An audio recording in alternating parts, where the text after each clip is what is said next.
हाँ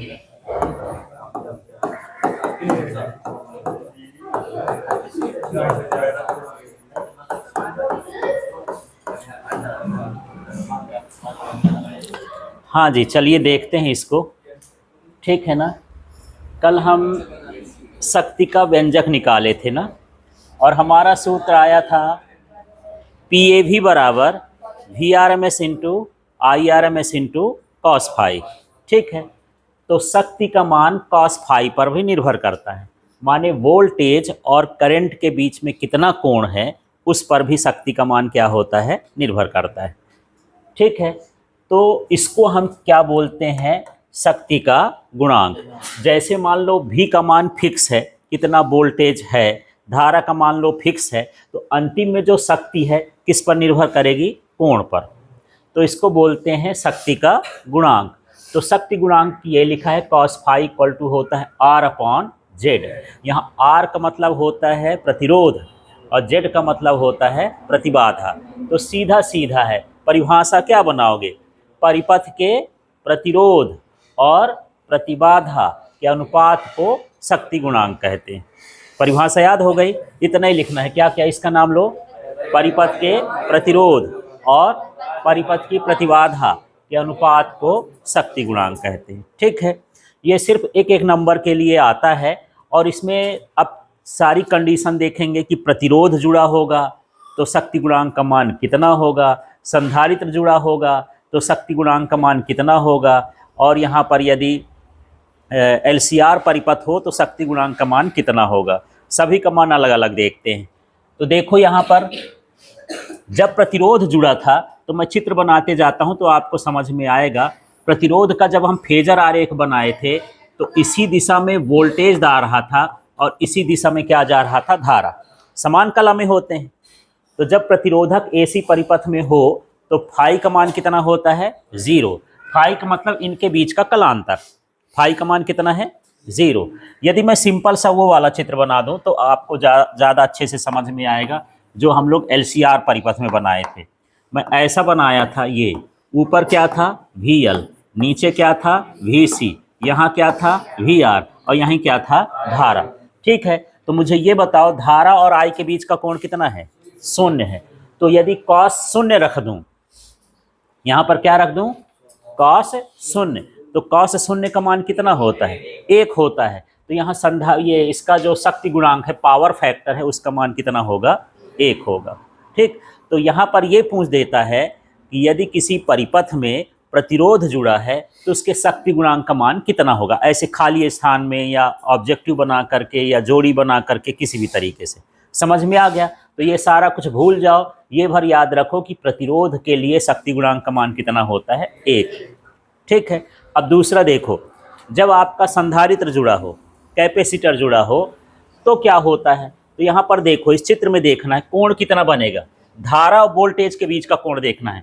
धारा यहाँ है, करंट यहाँ है, और जो संधारित्र है वो इधर है, इसके बीच का कोण कितना बनेगा, 90 का मतलब क्या, π/2। और मुझे ये बताओ cos फाई में cos π/2 का मान कितना है, cos 90 का मान कितना होता है, 0। तो इसमें जो शक्ति गुणांक का मान होगा वो क्या हो जाएगा, 0 हो जाएगा। तो अब इसमें ऐसा क्वेश्चन पूछ देगा कि यदि AC परिपथ में संधारित्र जुड़ा है तो शक्ति गुणांक का मान कितना होगा, कितना होगा, 0 होगा। ठीक है, और जब दिमाग में सारा कुछ हट जाए, ये चित्र बनाना है और समझ लेना है कि कॉस में कैसा कोण रखेंगे तो कितना मान आएगा।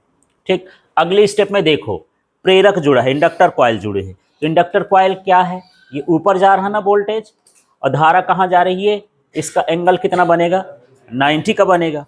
और यदि cos 90 रख देंगे तो cos 90 का मान कितना होता है, 0 होता है ना।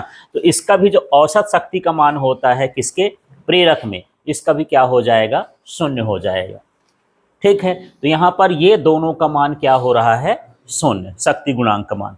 अब तीसरी कंडीशन है कि L भी जुड़ा है, C भी जुड़ा है, R भी जुड़ा है, तब शक्ति गुणांक का मान कितना होगा। तो यहाँ शक्ति गुणांक का मान चाहो तो सीधे cos फाई इक्वल टू क्या लिख सकते थे, R/Z, क्योंकि इसमें जो कोण होता है वो फिक्स नहीं रहता है। तो यहाँ क्या हो जाएगा, शक्ति गुणांक का मान cos फाई इक्वल टू क्या, R/Z।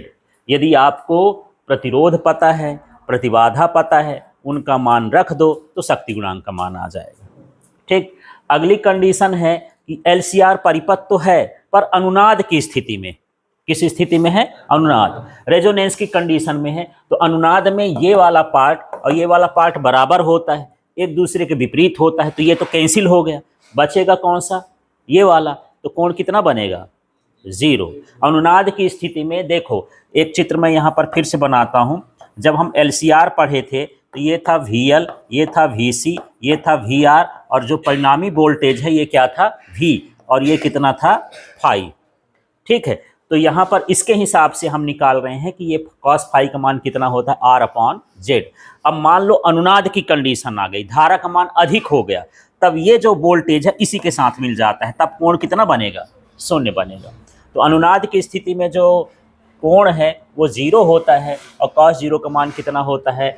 1 होता है। तो इसका जो शक्ति गुणांक का मान होगा कितना हो जाएगा? 1 हो जाएगा। तो इसमें अधिकतर पूछता है एलसीआर परिपथ में अनुनाद की स्थिति में शक्ति गुणांक का मान कितना होता है? तो कितना होता है?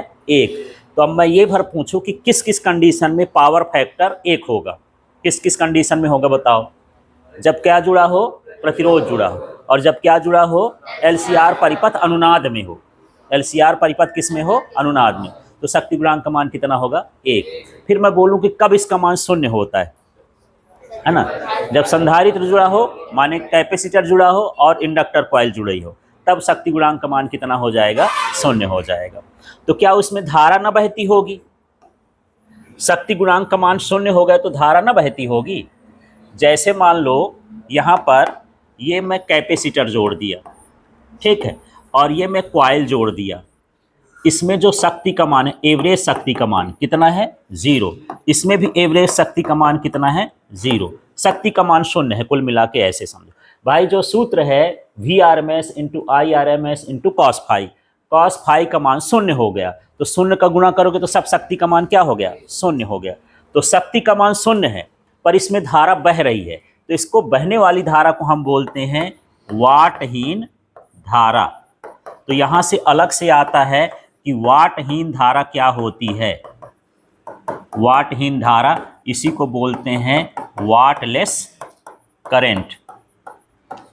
तो देखते हैं, जब परिपथ में संधारित्र जुड़ा हो या फिर प्रेरक जुड़ा हो, दोनों के संकेत समझ में आ गया? क्या क्या? या तो संधारित्र जुड़ा हो या क्या जुड़ा हो? प्रेरक। तो जो कलांतर होता है धारा और वोल्टेज के बीच का, वो कितना होता है? 90 अंश, जिससे औसत शक्ति का मान कितना होता है? 0।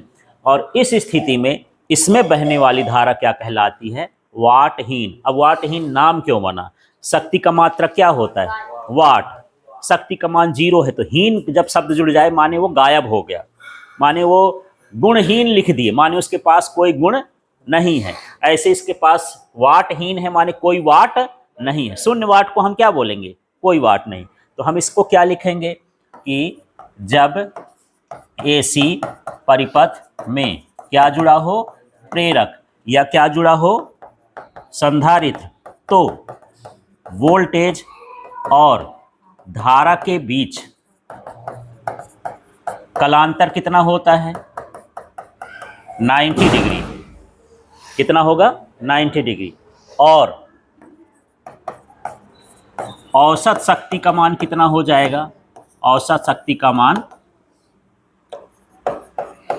0 होता है। अतः इनमें बहने वाली धारा को क्या कहते हैं? वाटहीन धारा। ऐसा इसमें बनेगा। ठीक है, तो यहाँ लिख सकते हो सूत्र PAV = VRMS इंटू क्या लिख दिए? IRMS इंटू क्या है? cos phi. लेकिन फाई का मान कितना है?